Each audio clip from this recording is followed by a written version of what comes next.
Voici donc une nouvelle vidéo qui va être consacrée par rapport à au, au graphique qu'on pourra faire intervenir par après. Mais avant toute chose, voici un langage. C'est un langage qui émane de monsieur et madame tout le monde. C'est-à-dire qu'on a chacun quand un langage en fonction bien sûr de sa région, de sa ville natale où il habite, enfin il est né, et on commence à avoir un certain langage qui va prendre forme en fonction des personnes que l'on côtoie. Et il s'avère que au niveau de la société, beaucoup de gens ont une façon de parler qui est celui qui se résume quelque part au langage populaire. Bon. Ce langage populaire est amené, on a différentes personnes qui ont des capacités verbales différentes, et dans la population, on retrouve toutes sortes de personnes. Des personnes avec qui ont un bagou, des personnes qui ont une prestance au niveau du langage. D'autres ont plus de mots de vocabulaire et utilisent plus de vocabulaire que d'autres. Mais il y a des gens qui n'utilisent qu'un nombre de mots de vocabulaire quotidien qui ne dépasse pas une certaine moyenne. Et beaucoup de gens ne dépassent pas, les mots de vocabulaire utilisés par beaucoup de gens ne dépassent pas une certaine moyenne donnée. Ce qui veut dire, tout le monde n'a pas vocation à parler comme, on va dire, un notable ou autre. Voilà, tout le monde ne parle pas comme un notable et ne cherche pas à parler comme un notable. On a les mots que l'on a et on les utilise à bon escient du moment que le message passe. Pour certains, c'est suffisant. Donc, ceci étant dit, on aura le langage dit populaire qui va être un amalgame de ces différentes personnes que je vous viens de vous dire, et ils parleront de manière basique pour que la compréhension se fasse entre personnes au sein de la population. Donc on ne demande pas d'avoir des vocabulaires très développés, on ne demande pas d'avoir un nombre de mots à utiliser sur une phrase qui dépasse l'entendement. Chacun est libre à son cours de faire les phrases qu'il veut, mais quelqu'un qui viendra avec des phrases barbantes vis-à-vis d'une personne de la populace, il fuirait vite les personnes qui auraient une certaine prestance au niveau du parler. Voilà, et ça dérangerait des personnes qui n'ont pas la vocation à subir des phrases de notables, avec tout le vocabulaire que ça demande de maîtriser. Voilà.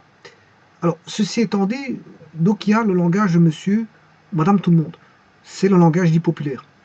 Alors, supposons qu'il y a une étude statistique au sein, encore une fois, je le rappelle, des élèves d'une école. Pourquoi au sein des élèves d'une école? Parce que je vous dis que le meilleur milieu pour expliquer certaines études concernant les statistiques, mais c'est d'avoir une population en face de soi. Or, dans les écoles, c'est pas ce qui manque. On a déjà une population d'étudiants, d'élèves en face de soi. Donc on a déjà, si vous voulez pratiquer les statistiques, vous avez déjà on a un parterre de personnes qui peuvent déjà intervenir dans les statistiques. On peut faire des statistiques avec des élèves sur de nombreuses raisons, sur de nombreuses variables, sur de nombreuses variables. Voilà, donc ici, c'est pour ça que les élèves, c'est le meilleur, les étudiants et les élèves sont le meilleur cas de figure pour expliquer les statistiques, parce que tout d'abord, le professeur se trouve en face d'une population pour laquelle il peut utiliser à bon escient des exemples de statistiques. Il n'a pas besoin de se déplacer très loin pour voir qu'il a un parterre de personnes qui peut contribuer à à établir des statistiques, à voilà, à contribuer à construire des tableaux de distribution. Bon, ici justement c'est le cas. Bon, le langage populaire dit que, bon, monsieur, madame, tout le monde disent, considérons l'ensemble des 1050 élèves d'une école secondaire communale à une date donnée. Bon, je vous rappelle que les statistiques, c'est fondamental, sont dépendantes d'une date, parce que les statistiques, il y a des statistiques interactives qui changent quotidiennement, telle la météo, telle voilà, la gestion du trafic, la gestion de beaucoup de choses, de la santé des personnes. Les statistiques sont interactives. Bon, c'est pas des statistiques que vous allez chercher aujourd'hui, que vous allez travailler voilà, dans 3-4 jours, parce que dans 3-4 jours, ce n'est plus les mêmes statistiques. Les statistiques ont évolué. Donc, il s'avère d'être au premier plan au travers des statistiques médicales. C'est-à-dire qu'il faut, si vous devez suivre une maladie, il faut la suivre au jour le jour. Et, voilà. Et ne pas prendre voilà, des considérations qui seraient de l'ordre voilà, de périodes longues et sans interférer au niveau, sans aller voir les statistiques. Les statistiques sont utilisées normalement, certaines statistiques sont interactives au jour le jour. Au jour le jour. Voilà, pour voir les évolutions, certaines évolutions, etc., etc. Au jour le jour. Bon, alors que d'autres sont plus, je veux dire, intéressantes d'année en année.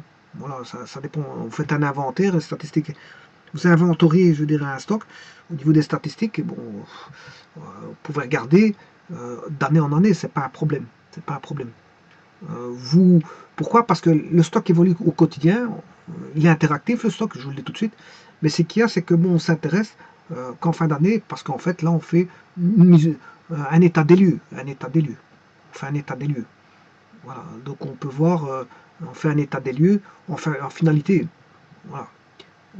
On se met une date fixe, et à partir de cette date fixe, on se dit, bon, d'année en année, à cette date fixe, généralement en décembre, quand les ouvriers ou les employés partent en vacances, on se dit qu'on va faire un inventaire quand tout est calme au sein de l'entreprise. Quand tout est calme. Bon, donc ici, tout ça pour vous dire quoi? Mais que les statistiques, effectivement, c'est par rapport à une date donnée. Hein. Si vous allez chercher des statistiques d'il y a 20 ans, sur voilà, le pouvoir d'achat d'il y a 20 ans, les statistiques d'aujourd'hui, ça n'a rien à voir. Donc, idem pour le PIB, produit national brut, produit intérieur brut, pour tout ce que vous voulez, je veux dire, tout ce qui est économique. L'économie utilise à forte raison, je veux dire, les statistiques. Donc, les statistiques doivent être datées. La première chose qu'on fait, c'est la date. Je vous l'avais dit dès les premières vidéos, c'est de dater les statistiques et de regarder les sources. Et puis, il y a toute une panoplie de, voilà, mettre des définitions bien précises, etc., etc. Bon, il y a toute une, voilà, il y a un canevas à remplir avant de commencer quoi que ce soit au niveau de l'étude statistique. Il y a toute une, voilà, on va dire, il y a, vous devez respecter un canevas on va dire, de construction euh, comment on appelle ça, de l'étude statistique. Ça part, voilà, des personnes qui vont commencer à établir le rapport jusqu'à la finalité finale. Jusqu'à la finalité. La finalité qui est voilà, les responsables qui vont prendre des décisions en rapport avec le rapport de stage. Je m'excuse, le rapport de, comment on appelle ça le rapport d'études de statistiques. Donc ça suit un canevas. On ne bâcle pas un canevas. On ne le bâcle pas. On répond de manière rigoureuse. Si déjà le sondeur n'est pas rigoureux vis-à-vis de son propre travail, il n'a pas à demander, il n'a pas à faire un sondage. Hein. Il va aller, si lui-même il n'est pas rigoureux, il va aller vers des sondés, et ces sondés-là, si déjà le sondeur il n'est pas rigoureux dans son travail, je ne vois pas pourquoi il va aller vers des sondés. Il doit prendre en charge, je veux dire, son travail de manière professionnelle, c'est-à-dire qu'il doit remplir, suivant un canevas qui lui est établi, tout ce qu'il faut. Donc c'est quelqu'un déjà qui doit être rigoureux. C'était quelqu'un qui doit répondre à des tâches qui sont, on va dire, euh, voilà, des tâches qui lui sont, qui lui incombent, qui lui sont demandées. Alors si lui il veut que son rapport d'études soit bien fait, eh bien, ça doit rentrer dans un régime de qualité. Dans un régime de qualité. Voilà. Dans un régime de qualité. Voilà. Pourquoi pas être agréé, hein, parce que bon, il peut faire des statistiques en étant agréé. ISO je ne sais pas combien, ben voilà, qualité ISO, il va être agréé par une institution voilà, internationale ou autre, qui va lui délivrer une qualité de, voilà, un contrôle qualité de satisfaction. Il sera agréé. Comme quoi il aura établi toutes les démarches possibles et imaginables pour avoir comment est-ce qu'on appelle ça, une étude de qualité. Bon, donc vous voyez que l'étude du statisticien ne se résume pas à aller chez un sondé, de prendre les informations, loin de là. C'est une question, je veux dire, voilà, d'habilité, on va dire, d'habilité de la profession. Avant tout, on est habile, on est rigoureux, on est responsable vis-à-vis de son étude, on rentre dans une démarche construite, construite au travers d'un canevas préétabli par un système qualité. Hein. Voilà. Et chaque fois que la démarche une démarche est établie dans l'étude, ben, on regarde si la démarche qui est établie rentre dans les exigences établies par voilà, par un bulletin qui reprend les qualités requises. On a un bulletin qui remplit, par exemple, pour telle tâche, eh bien, il faut remplir pour telle tâche, il faut répondre à des critères de qualité. Et si la tâche est établie avec un critère de qualité, eh bien, on peut passer à la tâche suivante. La tâche suivante, donc c'est séquentiel, c'est une procédure séquentielle. Chaque tâche est mise à l'épreuve par rapport à un critère de qualité. Si chaque tâche établie répond aux critères de qualité et que les tâches se déroulent successivement de manière séquencée, tout en répondant à chaque étape de la séquence à un critère de qualité, ben, la démarche finale sera de qualité. Elle pourra être voilà, pré-signée, on apposera une signature d'un organisme extérieur qui pourra dire que la démarche établie par l'étude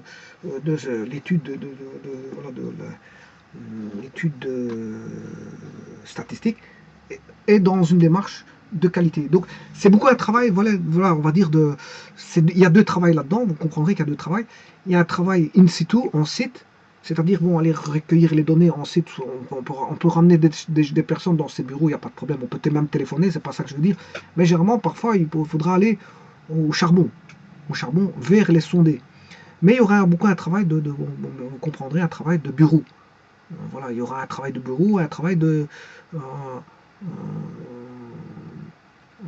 bureau et un travail sur champ et de bureau. Donc les deux vont concourir à faire en sorte d'avoir voilà, un travail de professionnel, bien sûr professionnel, qui répond aux critères de qualité, bien sûr. Hein. Voilà. Donc ceci étant dit, considérons l'ensemble de 1050 élèves, là il y a 1050 élèves, je vous le dis tout de suite, d'une école secondaire communale à une date donnée, donc la date est précise et fixée. Voilà, on sait bien qui fait voilà. Intéressons-nous à sa nationalité. Pour l'instant, c'est le langage de monsieur, madame, tout le monde. Il n'y a pas de rapport à faire ici, je vous le dis tout de suite. Considérons l'ensemble de 1050 élèves d'une école secondaire communale à une date donnée. Intéressons-nous. Attention que ça, c'est la tâche. Hein. Il y a une tâche ici. Considérons. D'abord. Ensuite, la deuxième action, c'est intéressons-nous à sa nationalité principale. Bon, alors ici, comme j'ai quelque chose qui est un petit peu, bon, c'est un mot que parfois qui attise, bon, les passions. Ici, je fais des mathématiques, hein, je ne fais rien d'autre. Hein. Bon, s'il y a des nationalistes qui rentrent sur ce site-là et commencent à raconter tout et n'importe quoi, bon, ici, je fais des mathématiques, je ne fais pas, voilà, voilà, de discussion sur du nationalisme ou quoi que ce soit. Ici, je m'intéresse à la nationalité. Intéressons-nous à sa nationalité, c'est de type mathématique. On ne s'intéresse pas à la nationalité pour une quelconque raison. Donc, n'allez pas entrevoir, commencer à faire des discussions qui n'ont aucun intérêt dans mon développement. Donc, si vous voulez mettre des commentaires, il n'y a pas de problème, mais restez, je veux dire, courtois vis-à-vis de comment est-ce qu'on appelle ça, de l'exposé. Bien que vous ayez eu le mot, vous avez eu le mot nationalité, bon, ça attire votre attention, votre passion, je dirais, gardez-les là, parce qu'ici, je fais des mathématiques et je ne fais pas, voilà, je ne fais pas de message, je veux dire, d'une quelconque nature, si ce n'est que celui d'explication des mathématiques. Donc voilà, c'est clair et net à ce niveau-ci. Bon, comme ça, j'arrête toute tendance qui pourrait vous dire venir faire autre chose que voilà, que des mathématiques et donc de parler du mot qu'ils auraient vu ici, nationalité. Bon, j'attire l'attention là-dessus. Voilà. Maintenant, la parenthèse, elle est faite. Donc, intéressons-nous à sa nationalité principale. C'est un trait commun non mesurable à tous les élèves, effectivement. Parce que tout le monde a une nationalité. Alors, je pars du principe que la nationalité, c'est la nationalité sûre, parce qu'on peut avoir une nationalité de type biologique, hein, de père, on peut être nationalité de père, on peut avoir une nationalité de mère, ça c'est la nationalité biologique parce qu'on est descendant de quelqu'un. Je dirais même qu'on peut être descendant de plusieurs familles, voilà, de personnes, donc on peut avoir plusieurs nationalités au niveau biologique. Hein, ça c'est la biologie qui fait ça. On ne sait jamais qui on est et on ne sait pas la descendance. Peut-être il y a 10 générations, vous aviez eu peut-être voilà, des ancêtres qui étaient bon, différentes nationalités qui n'étaient complètement différents de ce que vous êtes maintenant. En tant que je parle nationalité biologique. Alors il y a la nationalité du pays où vous vivez, voilà. La nationalité, par exemple, si quelqu'un vit dans un certain pays, ben, il est considéré comme aussi bien il aura une nationalité biologique parce que bon, il aura une culture une culture peu importe, hein, il aura peut-être une culture européenne, une culture africaine, une culture asiatique, une culture, ce que vous voulez, il aura une culture, point. On a tous, je veux dire, on a tous des individus, des êtres humains, pour lesquels on a une descendance et donc des ancêtres, donc fatalement de ces ancêtres. Si vous êtes japonais, ben vous avez des ancêtres japonais avec une culture japonaise. Si vous êtes chinois, vous avez une culture avec des ancêtres, enfin vous avez des ancêtres avec une culture chinoise. Bon, maintenant, ça ne vous empêche pas de vivre dans un pays, et dans ce pays-là, bien, vous êtes installé et vous vivez, vous travaillez, vous allez à l'école avec vos condisciples, vos congénères, et donc à ce moment-là, bon, on considère que vous avez aussi une nationalité de fait parce que vous habitez dans un pays. Bon. Maintenant, vous voyez que vous pouvez avoir plusieurs nationalités. D'ailleurs, quelqu'un qui habite dans un pays, s'il change de pays, bon, il devra s'acclimater à son pays d'origine, parce que s'il vit dans un pays voilà, qui n'est pas de ses ancêtres, mais s'il vit dans ce pays-là, il va s'acclimater à ce pays-là. Donc il va prendre tous les mœurs, et parfois des bribes de culture du pays où il vit, et à ce moment-là, bon, quand il va aller dans son pays d'origine, il verra lui-même qu'il est aussi étranger dans le pays d'origine que dans son pays où il vit, où il a des ancêtres voilà, de cultures différentes. Donc vous voyez que c'est sujet à conscience la nationalité, mais maintenant il y a autre chose, il y a la nationalité, voilà, on va dire de la carte d'identité, et c'est elle qui joue le tout, celle qui fixe, parce que quand vous avez comment est-ce qu'on appelle ça, quand vous êtes face à une autorité qui vous demande votre carte d'identité, ben, la carte d'identité dira que vous êtes de tel pays. Si vous allez dans un pays quel qu'il soit, même si c'est votre pays d'origine, la carte d'identité ou le passeport fera en sorte que enfin, vous aurez voilà, une origine, une nationalité, je m'excuse, une nationalité en fonction de vos papiers. C'est vos papiers qui vous diront que euh, vous êtes de telle nationalité et pas une autre. Donc en fait, qu'est-ce qui va statuer? C'est les documents. Les documents statuent.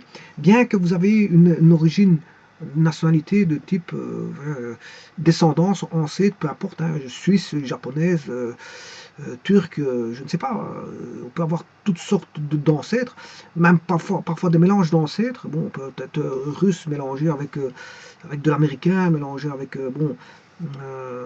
du sud-africain, peu importe, il peut y avoir plusieurs ancêtres qui font en sorte que vous êtes ce que vous êtes maintenant. Et bon, il n'y a pas à s'échapper de ça, on accepte la culture et comment est-ce qu'on appelle ça, la culture et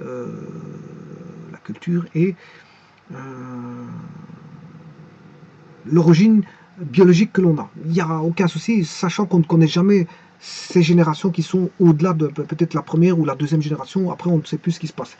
Donc, voilà, il n'y a pas à discuter là-dessus. Il y a la nationalité d'origine biologique, la nationalité du pays où l'on vit parce qu'on est imprégné par le pays où on vit, et il y a la nationalité, bien sûr, du document qui va stipuler en fait, en finalité, la nationalité de la personne. Il n'y a rien d'autre qui va cadrer. Quand un policier va arriver, va demander la carte d'identité, il verra que la personne est de telle nationalité. Il va faire abstraction de l'origine biologique, il va faire abstraction de tout le kidam de tout ce qui tourne autour du pot au travers de la nationalité, puisqu'il a une nationalité fixée qui est décrite par la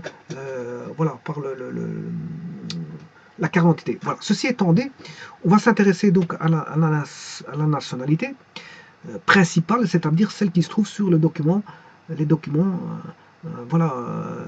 attribués par l'administration. Bon, alors, je vous rappelle que ceci, la parenthèse étant faite, c'est un trait commun non mesurable. Ça, c'est un trait commun non mesurable, c'est-à-dire que c'est un trait commun non mesurable à tous les élèves. Ça veut dire que c'est quelque chose qui est commun à tous les élèves. Tout le monde a une nationalité. Il n'y en a pas un qui n'a pas de nationalité. C'est un trait commun à tous les élèves. Bon, maintenant, non mesurable, c'est normal parce que la nationalité ne se mesure pas. On ne va pas dire, bon, on est 20% de type nationalité, 30%. Non, je vous ai dit qu'il y a un cadre qui fixe la nationalité, c'est la carte d'identité, point. C'est la carte d'identité. Maintenant, un État peut considérer que vous avez peut-être une carte d'identité d'un tel pays, mais peut-être que vous avez une deuxième carte d'identité d'un autre pays. Ça peut exister aussi. Voilà, là, à ce moment-là, bon, un État vous considère comme en tant que tel, et un autre État vous considère comme en tant qu'étant de telle nationalité. Donc, vous êtes entre deux feux, mais si un agent de police qui vient demander de l'État même ce que vous êtes, ben, vous êtes ce que vous êtes par rapport à l'État qui vous a fixé la nationalité. Si vous changez d'État, à ce moment-là, c'est l'autre État. Si un agent de police de l'autre État vous demande votre carte d'identité, il va vous prendre la carte d'identité de son État et donc va vous considérer comme de l'autre État. Bon, voilà. Donc, il peut y avoir bien sûr des États qui fournissent des cartes d'identité et qui font en sorte que vous êtes multinational par rapport à l'État qui vous considère. Bon, mais maintenant, l'agent de police qui va vous demander, dans l'État même où il se trouve l'agent de police, votre carte d'identité, vous n'avez pas donné la carte d'identité d'un autre État, mais du propre État où vous êtes. Donc, il est clair et net que votre nationalité est fixée, il n'y a pas de discussion là-dessus. Voilà. Même si vous avez 10 cartes d'identité, ben, c'est celle qui prime dans l'État où vous êtes. Il va vous demander la carte d'identité de l'État où vous vous trouvez.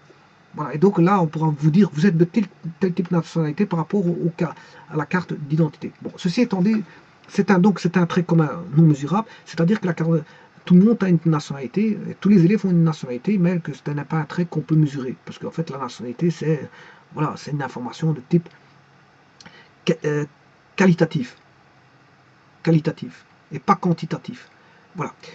Bon, fixons les différentes formes que peut revêtir la nationalité, et pour chacune d'elles, comptons le nombre d'élèves correspondants. Bon, alors, bien sûr, vous aurez compris que ça, c'est la modalité. Bon, je ne l'explique pas maintenant, parce que c'est le langage de monsieur et madame tout le monde. Donc, vous comprendrez, je ne peux pas parler de modalité ici. Voilà, fixons les différentes formes que peut revêtir la nationalité. Bon, c'est-à-dire qu'on peut avoir voilà, on peut avoir des Tunisiens, on peut avoir des, je sais pas moi, des Aïrois, on peut avoir des Éthiopiens, on peut avoir des Thaïlandais, on peut avoir des, je sais pas moi, des Indonésiens, etc., etc. Bon, quel qu'il soit, mais on peut avoir diverses formes de nationalité au sein de l'école. Et pour chacune d'elles, comptons le nombre d'élèves correspondants. Bon, donc on va faire un comptage, on va se mettre à faire une comptabilité. Une comptabilité, un comptage, un dénombrement des personnes. On va mettre par exemple, comme les jours qu'on a, on met des barres et on met par groupe de 5 barres, on barre les barres. Donc c'est-à-dire que, voilà, par exemple, je compte un Indonésien, voilà, je mets une barre, voilà, un Indonésien, je compte, c'est comme dans les élections, hein, c'est un petit peu la même chose. Voilà, vous comptabilisez, vous dénombrez au niveau des élections, quand il s'agit du comptage, bien sûr. Voilà, un deuxième Indonésien, un troisième Indonésien, voilà, un quatrième Indonésien, voilà, vous allez mettre un cinquième Indonésien, et dès le moment où vous avez des groupes de 5, qu'est-ce que vous faites? Vous barrez. Comme ça, vous savez que c'est un groupe de 5.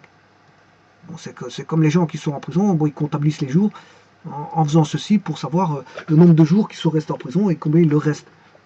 Voilà. Donc ça, vous avez, là c'est un groupe de 5. Et bon, vous faites une comptabilité comme ça pour éviter de vous tromper. Pour éviter de vous tromper, parce que le dénombrement, il ne suffit pas de se tromper un jour. Parce que imaginez-vous, quelqu'un qui devrait sortir de prison, qui se trompe de 20 jours, il doit encore rester encore 20 jours en prison. Bon, alors qu'il pensait sortir le jour même, c'est un petit peu embêtant.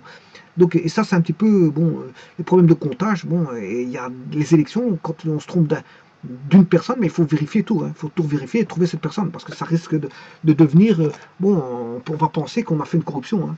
Si à un bureau de vote, on oublie une personne, puis dans un autre bureau de vote, on oublie une autre personne, et puis dans un autre bureau de vote, on oublie une autre personne, et que ces trois personnes-là sont du même parti, et que justement, il restait plus que trois votes pour avoir un siège au parti, et que justement, on vous a oublié, dans chaque bureau de vote, on a mis un comptage de ce parti-là, ce qui fait trois personnes, et trois personnes, ben, on aurait pu avoir un siège, et ça, on peut prendre ça comme de la corruption, parce que je veux dire, la comptabilité n'a pas été faite.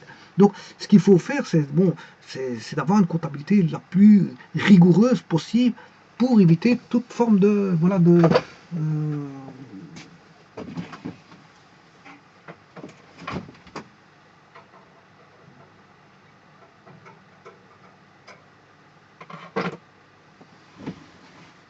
voilà, pour éviter justement toute forme de suspicion de fraude. Pour éviter toute forme de suspicion de fraude, qu'est-ce qu'on va faire? on va, on va justement essayer d'éviter de se tromper, d'avoir une comptabilité à 100%, à 100%. Et attention à ça. Ça, je parle pour par exemple au niveau de comptabilité, voilà, des comptages au niveau des votes. Parce que ça pourrait être perçu comme une suspicion. Hein. Se tromper une fois, je veux bien, mais se tromper dans 10 bureaux, ça pose question. Et normalement, dans aucun des bureaux, ils doivent se tromper, parce qu'un vote est un vote. Chaque identité était prise, donc il faut tenir compte de chaque votant et de chaque...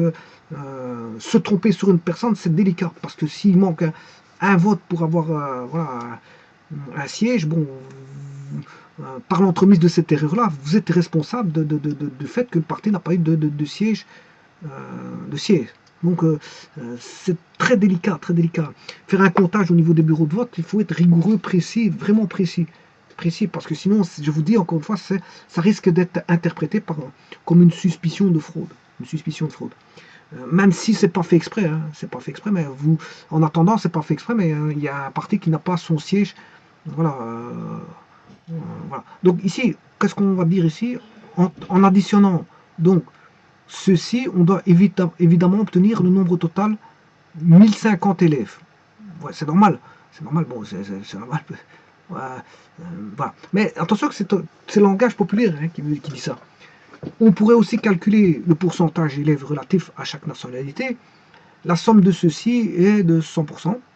Ce tableau de chiffres s'accompagne souvent d'un graphique dont la lecture est immédiate. Bon, alors maintenant, ça, c'est le langage de monsieur et madame tout le monde. Ouais, ici, s'accompagne, j'ai oublié un A. J'ai oublié un A, bon, c'est pas un s'accompagne, il y a un A qui est manquant ici. S'accompagne, voilà. S'accompagne souvent d'un graphique dont la lecture est immédiate. Bon. Alors, ceci étant dit, maintenant on va passer au stade de du langage du statisticien. Alors, on va commencer la première phrase. Considérant l'ensemble des 1050 élèves d'une école secondaire communale à une date donnée, ben, c'est de dire considérons la population des 1050 élèves d'une école secondaire communale à une date donnée. Donc là, on va parler en termes de population. On a une population de 1050 élèves. Là, je vous rappelle que la population, c'est quoi? Ben, c'est l'ensemble des objets qui vont concourir à l'étude statistique. Ça n'a rien à voir avec le mot population. Quoi qu'il vienne de là, il vient de... Parce qu'au départ, on faisait des études de sociales pour faire les statistiques. Donc, fatalement, on considérait les populations au départ. Ces populations ont donné le mot population qui est, si vous voulez, l'ensemble des objets pour lesquels on fait l'étude. Et là, c'est l'ensemble des objets constitués de mes 50 élèves qui ne sont pas forcément, ça peut être des couples, hein. On pourra étudier la population peut-être constituée de couples, de couples ou de familles. Une famille, c'est peut-être 5-6 personnes, peu importe, on s'en fout. Mais on peut utiliser une population de famille, pourquoi pas. Bon, mais ici, il s'avère qu'on a des élèves, il n'y a pas de problème. Bon, ensuite, qu'est-ce qu'ils disent? Que considérer l'ensemble, ça c'est fait, donc le point 1 est établi. Intéressons-nous à sa nationalité principale, c'est un trait commun non mesurable à tous les élèves. Le trait commun, c'est le caractère. Je vous l'avais dit tout à l'heure, bon, c'est un caractère. Voilà. C'est le caractère, c'est un caractère non mesurable, c'est-à-dire c'est qualitatif. Voilà, c'est du qualitatif. Donc, pour chacun des individus, observons sa nationalité principale. Celle-ci relève d'un caractère quantitatif. Non, qualitatif. Non, qualitatif. La nationalité, c'est du qualitatif, et pas du quantitatif.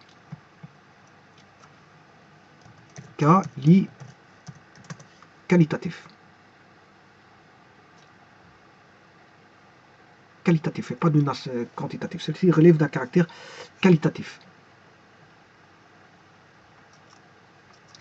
Alors, fixons les différentes formes que peut revêtir la nationalité pour chacune d'elles. Comptons le nombre d'élèves correspondants. Alors, les différentes formes que peut revêtir la nationalité, bon, si je veux mettre le mot, hein, tout d'abord, ici l'ensemble, vous aurez compris qu'ici l'ensemble, c'est la population. Ça, c'est la population. Un trait commun de caractère, ben, un trait commun, je m'excuse, c'est le caractère.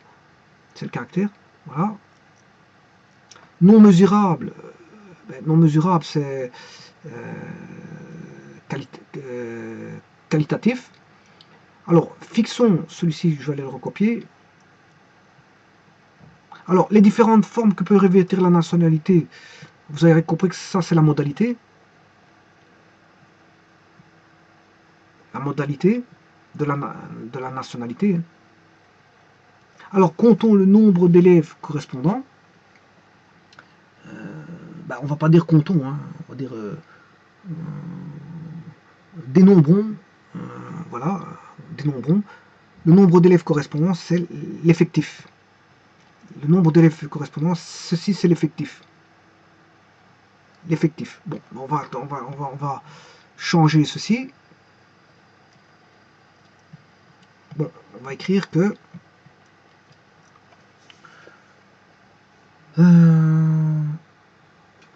fixons les différentes modalités. Bon, les modalités, ce sont les variables que peuvent prendre voilà, le caractère nationalité. Dans l'école, je vous montrerai les types de nationalité. On n'a pas toute nationalité possible imaginable.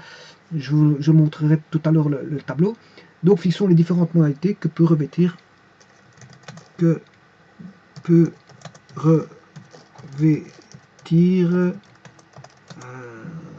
donc la nationalité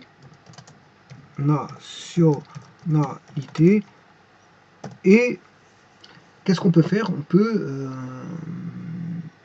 et pour chacune d'elles,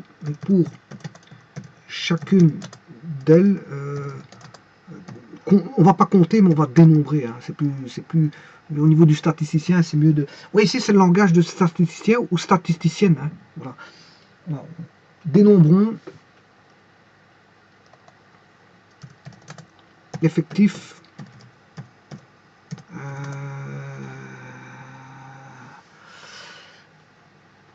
l'effectif qui correspond. Voilà.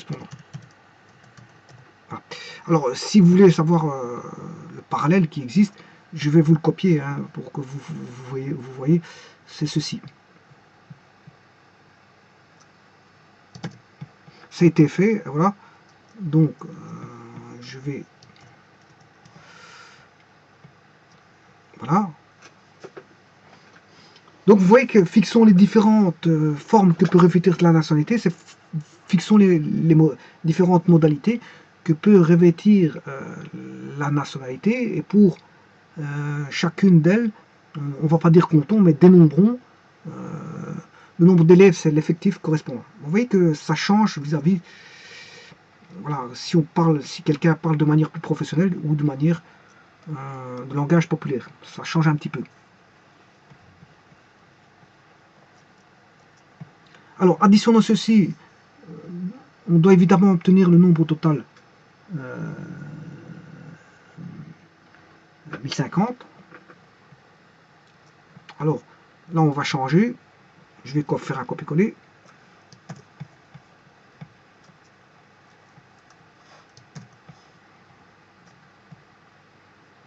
En additionnant ceci, on doit évidemment obtenir l'effectif total. Le nombre total, c'est l'effectif total.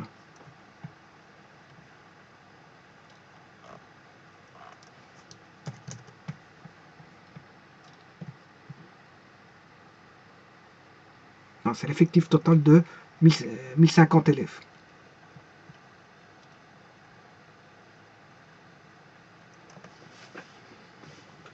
Voilà, continuons nos petites bandes de chemin. Ici, on poursuit aussi, on pourrait, je m'excuse, on pourrait aussi calculer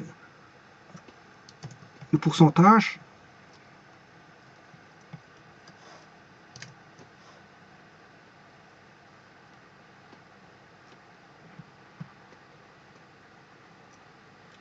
d'élèves relatifs à chaque nationalité. La somme de ceci est de 100%. Donc, on pourrait dire qu'en additionnant donc ceci, on doit évidemment obtenir l'effectif total, ça a été fait. On pourrait aussi calculer, le pourcentage d'élèves, ben, c'est la fréquence propre à chaque modalité.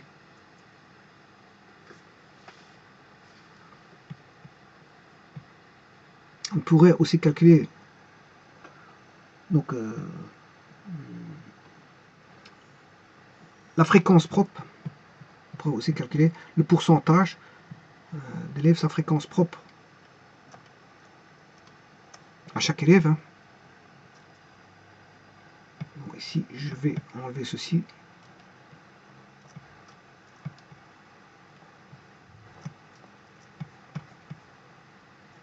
On pourrait calculer donc la fréquence propre à chaque élève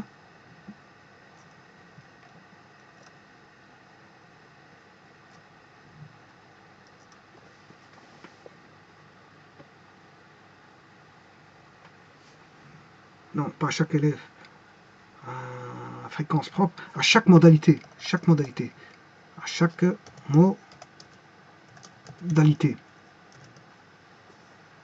Voilà, parce qu'on a une modalité qui est une nationalité. Et voilà, on pourrait calculer donc la fréquence, c'est-à-dire le nombre d'élèves par rapport à la modalité. On calcule la fréquence par rapport, on calcule l'effectif par rapport à une modalité ou une fréquence par rapport à une modalité. Voilà, donc si vous voulez mettre un graphique, on peut représenter des graphiques de tous ordres, mais en tout cas on aura l'effectif ici l'effectif et la modalité. La modalité sont les X, voilà, l'effectif sont les Y. Bon, maintenant, si vous travaillez en fréquence, ben, la fréquence sera, voilà, je vous rappelle que la fréquence, si je parle de fréquence absolue, c'est l'effectif sur le nombre, sur l'effectif total. C'est l'effectif I sur l'effectif total. Et alors, on peut avoir toutes sortes de diagrammes, ça je verrai par après. Mais c'est tout simplement, on a créé une variable y en fonction de x. Y étant l'effectif. D'ailleurs, je vous ai expliqué ça dans les vidéos précédentes. On peut faire des statistiques parce qu'on a deux variables ici. Sinon, avec une modalité tout seul, on ne sait rien faire. Il faut créer une deuxième variable. Et à partir de là, on peut faire parler les chiffres. Donc, on pourrait, donc en additionnant ceci, enfin, ça je l'ai déjà fait, on pourrait aussi calculer la fréquence propre. Donc, la fréquence propre de chaque, ou à chaque modalité. Donc, la somme de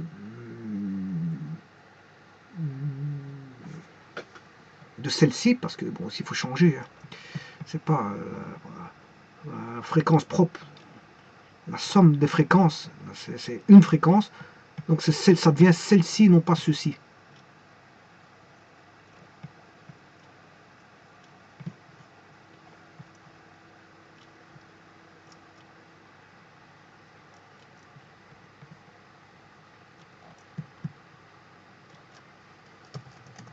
La fréquence de celle-ci est de 100%. Voilà. Et enfin, il reste plus que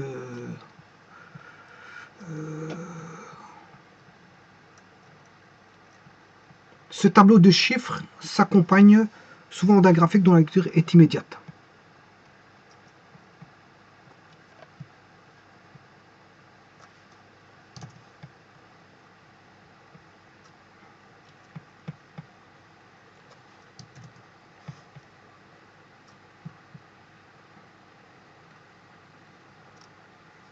Bon, ce tableau de chiffres, c'est cette distribution. Hein. Vous aurez compris que ce tableau de chiffres, cette distribution,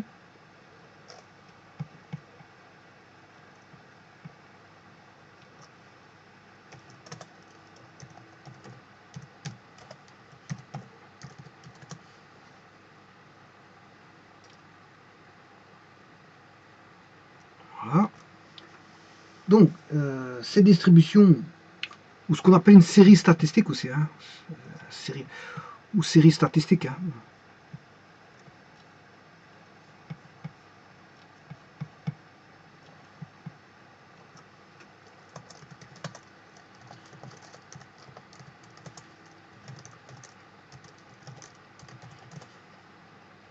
Voilà.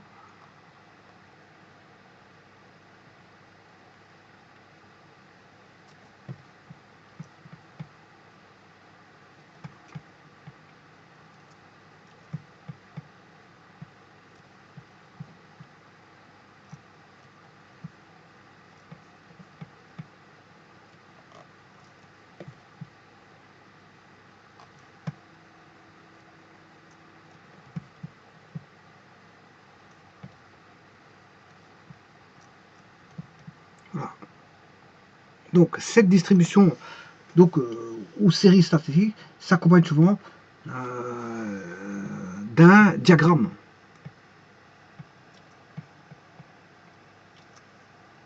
S'accompagne souvent d'un diagramme.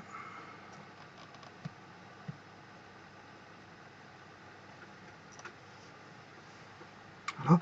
Dont la lecture est immédiate. Voilà.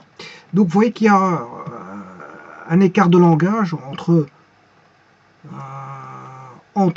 comment est-ce qu'on appelle ça, la personne bon, qui veut s'intéresser aux statistiques et qui parle à sa façon, c'est-à-dire à sa façon, c'est la façon du langage, le langage populaire de n'importe quel kidam, du langage du professionnel qui est distinct du langage du professionnel qui lui sait de quoi il doit traiter, il sait de quoi il parle. Voilà. Donc il n'y a pas photo entre les personnes qui discutent. Là, c'est le langage populaire, donc on va dire c'est un langage un peu plus bas niveau, un langage plus bas niveau, alors que la personne qui est le fruit de l'étude statistique, bon, est un langage un peu plus évolué et qui répond euh, aux, aux termes techniques qu'engendre une étude statistique. Puisque celui qui est responsable de l'étude statistique euh, a été formé en tant que technicien ou technicien, voilà, de la construction de séries statistiques au travers bien sûr d'études et d'analyses préalablement établies. Hein.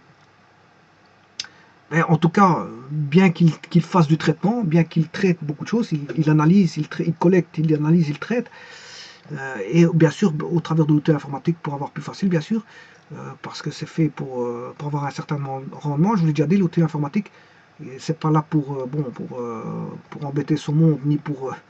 voilà, c'est justement là, c'est une aide formelle. Voilà.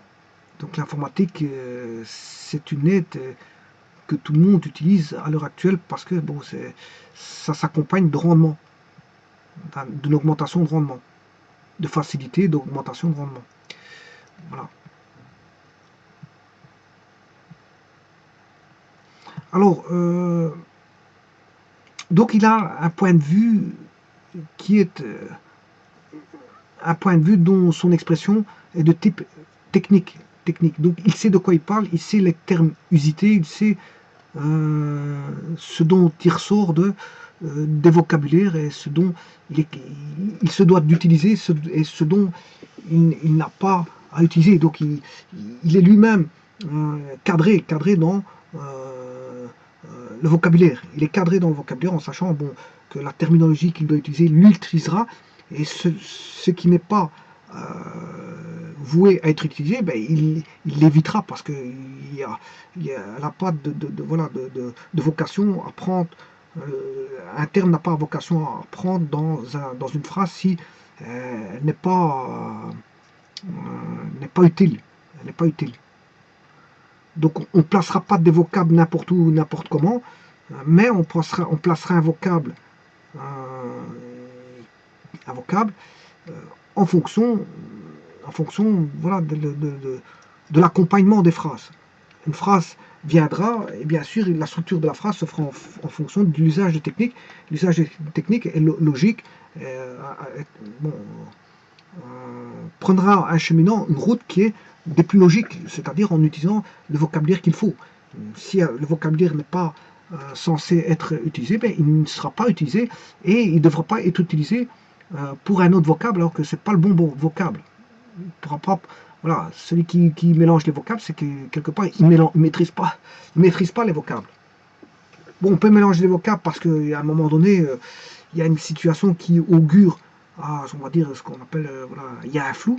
Voilà, on peut plonger et mettre un vocable qui, qui pourrait être voilà, accepté ou valable dans une situation qui est floue. Bon, mais c'est pas toujours le cas. Ça, c'est des exceptions. C'est des exceptions. Mais maintenant, un vocable doit être bien placé. Si on dit d'utiliser le mot population, il faut l'utiliser à bon escient, au bon endroit.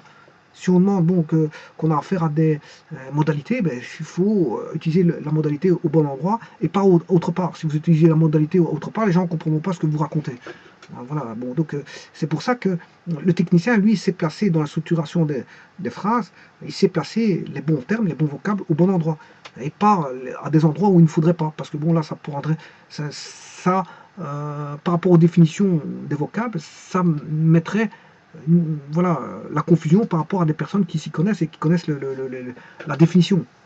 Vous placez un vocable qui n'a rien à voir là où il faut, vis-à-vis de quelqu'un qui connaît la définition, bah, il va être un petit peu choqué, il va se dire, bon, qu'est-ce qu'il raconte un petit peu, ce monsieur, parce qu'en fait, bon, c'est qu'il n'a pas maîtrisé la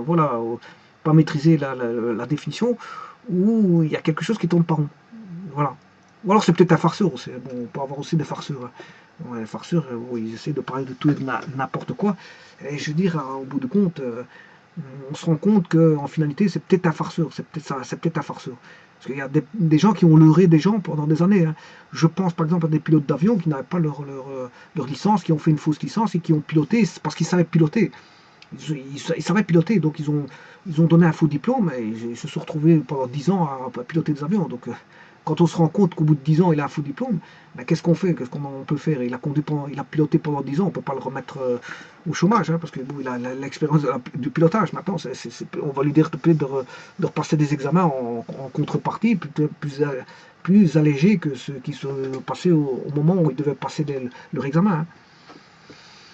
Voilà, il y a aussi des faux médecins qui ont pratiqué pendant, bon, ils ont peut-être raté leur première, ils ont été juste en quatrième année médecine, et puis à un moment donné, ils voulaient avoir leur diplôme, donc ils ont fait un faux diplôme, ils se sont retrouvés à faire des médecins. Pourquoi pas? Bon, et on s'en s'est pas rendu compte. Donc, bien sûr, c'est punissable par la loi, parce que c'est, voilà,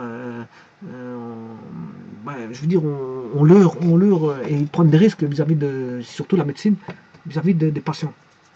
Ils ont leurré les gens pendant des années. Voilà. Mais ça, il y a des cas comme ça, et alors il y a des cas où on peut avoir un farceur bon, qui peut faire croire que bon, il est, par exemple, statisticien et il utilise un langage alors que bon, quelque part, il ne l'est pas vraiment parce qu'il est plongé dedans, il a fait croire que, et au bout du compte, ouais, voilà, les vocables, c'est pas les bons vocables qu'il utilise à bon escient, et on se rend compte qu'il y a un petit problème. Bon, voilà. Donc tout ça pour vous dire quoi? Bon, que il y a le langage. Mais ça, c'est toute une autre histoire. Ce que je viens d'expliquer, c'est une autre histoire. C'est des cas exceptionnels, hein. Bon, c'est pas tous les jours qu'on rencontre un faux pilote ou un faux médecin. Bon, c'est un cas sur je sais pas combien de millions de personnes. C'est difficile à détecter ça, parce que bon, voilà, parce que quelqu'un qui a fait 4 ans de médecine, et puis après qui fait 5 ans sans se faire apercevoir au niveau de la médecine, mais il a quand même acquis 5 ans d'expérience au niveau de la médecine. Euh, en tant que fraudeur, oui, mais n'empêche qu'il a quand même 5 ans d'expérience au niveau de la médecine. On a beau dire que c'est un fraudeur, mais il a quand même des heures, autant le pilote il a des heures de pilotage, autant le médecin, le faux médecin, il a des heures de médecine. Alors on lui dira quoi? Ben, vous retournez à l'école, vous faire peut-être 3 ans, ou je sais pas quoi, je sais pas ce qu'on nous dira, mais en tout cas, voilà, je sais pas ce qu'on lui dira, mais en tout cas, au niveau déontologique, au niveau médecine, bon, je crois que là-bas, au niveau de l'ordre des médecins, il n'y a pas photo, il n'y a pas de 36. Voilà, là, il sera viré, il ne pourra plus jamais faire de la médecine, ça c'est sûr et certain. Bon, mais tout ça se discute, hein, tout ça se discute. Bon, enfin bref. Euh, donc, il y a le langage de n'importe quel kidam, le langage du statisticien, la statisticienne, qui lui est une personne qui va mettre voilà, va mettre un cadre plus, on va dire, un cadre plus technique par des mots, hein, un cadre plus technique par des mots. Donc l'entendre parler, c'est entendre parler un statisticien, c'est entendre parler de la technique. C'est entendre parler de la technique qui se cache derrière le statisticien, qui lui renvoie ses connaissances au travers de ce qu'il sait, de ce qu'il connaît, voilà, de sa formation, de ses compétences. Il ressort ses compétences, et vous avez en face de vous une personne vous percevez les compétences d'une personne au travers du vocabulaire qui est manipulé, qui est entretenu par le professionnel de la statistique. Vous verrez tout de suite ce retour de manivelle qu'on perçoit tout de suite. Donc, écouter une personne, bon,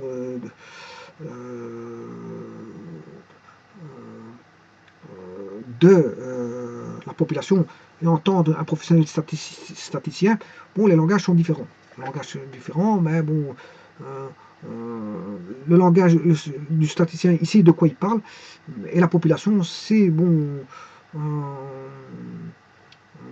Le statisticien est plus bon, la personne qui est compétente pour maîtriser un sujet sur son étude, hein. Bon, je vous le dis tout de suite. Lui, s'il a fait une étude et qui connaît les tenants et les aboutissants de son étude, ben, il est maître de sa propre étude. Les maîtres de sa propre étude, on ne peut pas aller à l'encontre. C'est pas quelqu'un qui va venir de l'extérieur qui va dire bon, moi, bon, monsieur, je vous dis, ça c'est une histoire de les critiques. Les critiques, j'ai déjà fait une petite vidéo là-dessus au départ. Hein. Je ne vais pas vous parler des critiques, on peut critiquer ce qu'on veut. Hein. On peut critiquer ce qu'on veut, mais les critiques, tout d'abord, ça doit se faire dans un cadre de construction, hein, pas dans un cadre. Voilà, on critique, pas pour le plaisir de critiquer, on critique dans le sens, je veux dire, de mettre je veux dire, en mal une étude. Voilà, c'est pour ça qu'on critique. C'est pas pour le plaisir de critiquer. Hein. Bon, on met son doigt sur sa bouche et on se dit, bon, demain, je vais critiquer, et après-demain, je ne vais pas critiquer. Bon, en fonction de l'orientation du vent.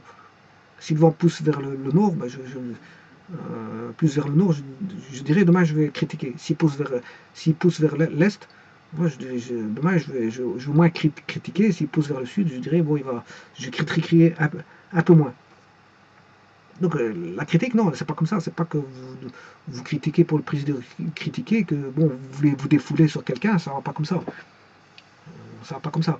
Critiquer une étude, c'est d'aller rentrer dans l'étude et de s'y connaître dans l'étude qui a été préétablie. Bon, là, à partir de là, on peut critiquer. Voilà. Faut rentrer faut être soi-même, je veux dire, compétent pour critiquer la compétence de quelqu'un. Bon, c'est pas, on peut pas critiquer, je veux dire, à tout va, une étude qui aurait été faite. Bon, c'est des personnes compétentes qui peuvent critiquer d'autres personnes compétentes. Et là, il peut y avoir voilà, un échange d'idées, un point de vue, un débat, ou voilà, une critique positive, négative, peu importe ce qu'on entend par la critique. Et à partir de là, bon, s'il y a des choses à mettre au point, à corriger, il n'y a pas de problème. Une étude n'est pas figée. On peut remettre les choses, s'il y a une critique qui est réellement fondée, tout le monde peut se tromper, tout le monde peut prendre dans le sens, tromper dans le sens, on peut se tromper, non pas au niveau de la collecte des nombres, mais tout simplement sur une décision, sur une conclusion, sur des choses qui n'ont pas été prises en compte dans l'étude statistique, mais la prochaine étude statistique, il faudra corriger pour être un peu plus précis, pour faire intervenir des variables qui n'étaient pas prises en compte au départ, et ainsi de suite. Bon, il faudra recadrer l'étude pour essayer d'avoir une étude la plus, on va dire, la plus consistante, la plus raisonnable possible. Qu'est-ce que c'est que la raison? Une étude raisonnable, c'est encore faut-il définir encore une fois toutes les choses possibles, imaginables, et tout ce qui va rentrer dans le contexte voilà, de l'étude. Voilà. Ceci étant dit, donc le langage du statisticien, bon, généralement il sait très bien ce qu'il fait, mais malgré tout, il peut avoir des compétences extérieures d'autres statisticiens qui peuvent entrer dans l'étude, étudier l'étude statistique et avoir leur faire valoir, dire bon, ceci je ne suis pas d'accord parce que si, je ne suis pas d'accord parce que là. Bien sûr, toute critique nécessite une justification, hein. Il ne suffit pas de critiquer et dire ouais, mais ça c'est pas bien. Voilà, on n'est pas dans une appréciation par rapport à voilà, une appréciation d'un menu. Hein. Bon, je vais manger le menu. Ouais, bon, ça m'a l'air bon. Au niveau gustatif, au niveau de l'odorat, ça m'a l'air un petit peu voilà, moins bon. Je trouve que c'est pas bon. C'est des appréciations. Je veux dire, là, c'est des appréciations à la mort moigneux. Parce que bon, je veux dire, je veux dire, si le gars il n'a pas un bon odorat ou il n'a pas des bonnes papilles gustatives, là, il va vous dire que tout ce qu'il va ressentir est mauvais, hein, c'est d'office. Hein. Voilà, ça c'est tout à fait logique. Tout à fait logique. S'il a des mauvaises sensations de ses capteurs dès le départ, ben, il a beau manger ce qu'il veut, il aura de mauvaises interprétations du menu. Donc c'est un peu la même chose ici. Voilà, donc le fait de faire une critique fondée, c'est de donner des justifications en tant que compétence adverse par rapport à un partenaire. Donc chacun connaît son métier. S'ils connaissent tous les deux leur métier, ils peuvent se critiquer l'un l'autre. Et l'un doit se défendre par rapport à l'autre. Pourquoi la critique est venue, elle est bienvenue, il n'y a pas de problème. Voilà, elle peut faire relever les choses. Maintenant, si la critique, il y a des sujets à débat, des discussions. La critique, elle peut arriver, il peut y avoir des accords, des contre-accords, voilà, des sujets qui peuvent être à caution, des sujets qui peuvent être revus, corrigés, etc. etc. Voilà, c'est ouvert à tout et n'importe quoi. Pas n'importe quoi, non, justement, ça doit être cadré. Hein, je vous dis, ça doit rester dans le raisonnable, tout en sachant que le raisonnable, qu'est-ce que c'est que le raisonnable pour un philosophe? Pour un philosophe, déjà, la raison d'un philosophe à l'autre n'est pas forcément la même qu'un autre. Hein. Bon, chacun a sa propre raison, sa propre morale. Voilà, et c'est ça qui fait les différents courants philosophiques. Et ici, c'est pareil. Bon, qu'est-ce que la raison d'une bonne étude, d'une mauvaise étude? Il y a le point de vue scientifique, mais il y a aussi un point de vue de rationalité. Rationalité qu'on va essayer de converger vers une rationalité, bien sûr, scientifique. Parce que c'est pour converger vers une rationalité philosophique, c'est sujet à discussion vis-à-vis de tout le monde. Hein. S'il y a un courant qui n'est pas d'accord, l'autre courant, parce qu'il a sa propre, voilà, sa propre philosophie, l'autre il a sa propre rationalité. Bon, on n'en sort pas. Il faut une rationalité qui mène tout droit, qui converge vers une rationalité scientifique. Et là, ce sont les études scientifiques qui peuvent, je veux dire, avoir le dernier mot vis-à-vis de tout ça. Voilà, je vous remercie beaucoup. Donc ici, c'était une vidéo qui permettait de voir le langage distinct entre le langage de n'importe quel kidam, voilà, le langage d'une personne de la rue ou le langage populaire qu'on peut rencontrer, voilà, et le langage d'un professionnel qui est un statisticien ou une statisticienne, statisticien ou statisticienne. Voilà, je vous remercie.